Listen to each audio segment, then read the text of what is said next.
Now, as we come back, I want to sort of touch a couple things. Each profession has its own sort of unique situations.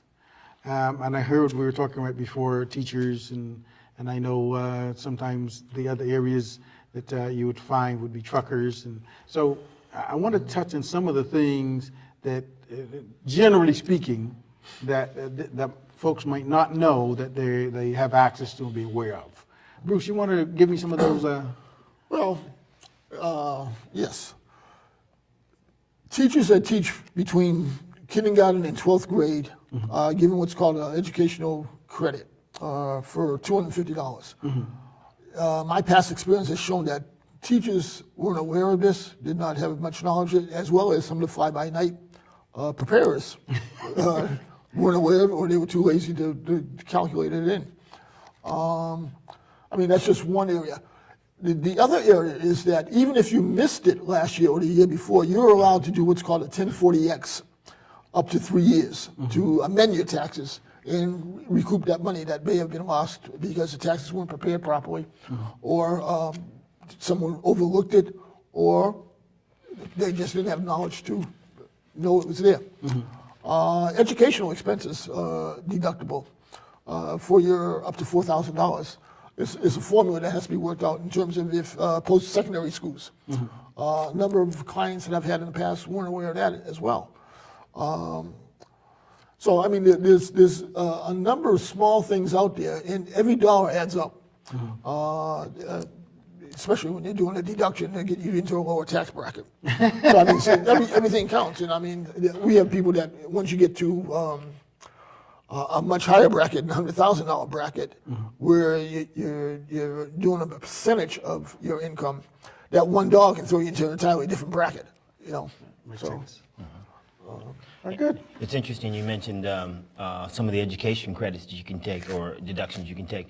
It's that they've expanded that a little bit, or just become a little bit more liberal on some of the things you're able to deduct now. I think they've added computers and certain things like that normally you might not, you didn't think that you could deduct as part of an education expense for a dependent child, or your spouse going to college. So those are some of the areas that they've expanded and begin to allow more of a deduction for. More liberal approach to the educational process. Yes. The cost for education. The cost. The cost is in that area we need all the relief we can get. Yes. Now, are there any unique situations that you can think of in terms of professions that might need, that you can share any insight on based on your practice? A couple of the areas which can be profitable, and generally there's not a lot of deductions available for. I know that working at CFS and with some of the real estate agents there, it could be a significant amount of revenue, but not a lot of associated expense. So in those situations, where you have maybe they're taking a mileage deduction, but now the per mile expense deduction for mileage is now going down. So then you having I guess deductions that are kind of decreasing, but you still have significant revenue. So I guess what I would say is, for those people in that situation where they have taxable self-employment income, they may really want to begin to look at what might be the best approach for them in terms of making estimated tax payments, both state and federal, whether or not they want to, if possible, what the possibility of kind of setting up a SEP plan or KEO plan, and if possible to give themselves some or to minimize some of the tax liability in that case. So I would say our real estate agents should really begin to look at maybe a retirement plan, making estimated federal tax payments, trying to track as many of the expenses that they have as a real estate agent in order to minimize their tax liability. Now, from what I understand, the company, Consumer Financial Services, or CFS, has a cadre of professionals that can address those concerns. Investments, retirement plans, taxes? Definitely investment, definitely tax prep work, and also, if they want to set up a KEO or 401k or a self-directed IRA, any number of those kinds of investment vehicles that may be also good financial planning or tax planning moves. Yes. Let's talk a little bit about the the sort of deductions, and I'm not going to drill down to the detail, but generally speaking, we have, let's say, construction workers, a lot of construction workers in Massachusetts, and people say, okay, we're independent contractors, so we can deduct pretty much everything. And then you start with a long list, but some of the items, in order to be qualified for deduction, must be properly supported. And I know that in some cases, a person might use a bank statement and say, well, all my bank records are there. But does bank records in and of themselves provide sufficient evidence to the IRS in case of an audit?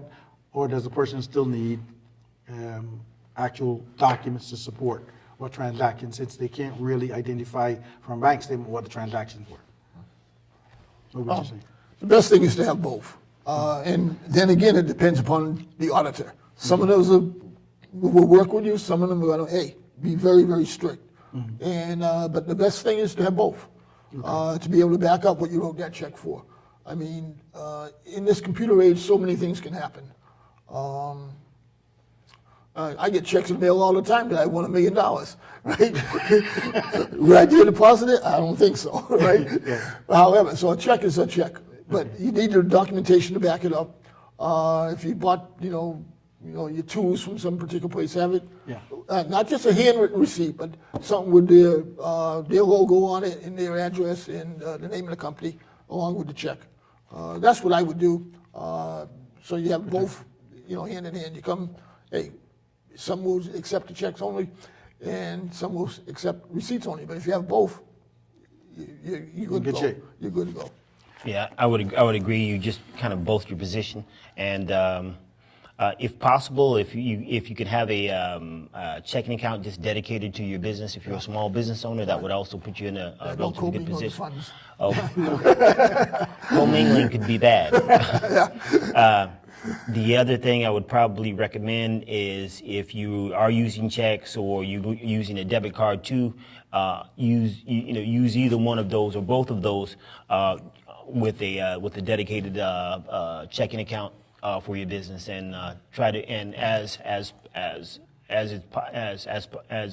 much as possible, try to hold on to all your records and document them, and try to as Mr. Walker said, try to find yourself a good accountant or bookkeeper to help you to continually put those records in order, so that you can be able to you'll have financial statements and be able to get a good financial picture of where your business and how you're doing Yeah, and let me just add, you should probably save those records for like 7 years.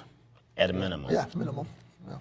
That's good information. Save records for 7 years. People say, I don't have enough room to do that. It could be very costly if they don't, right?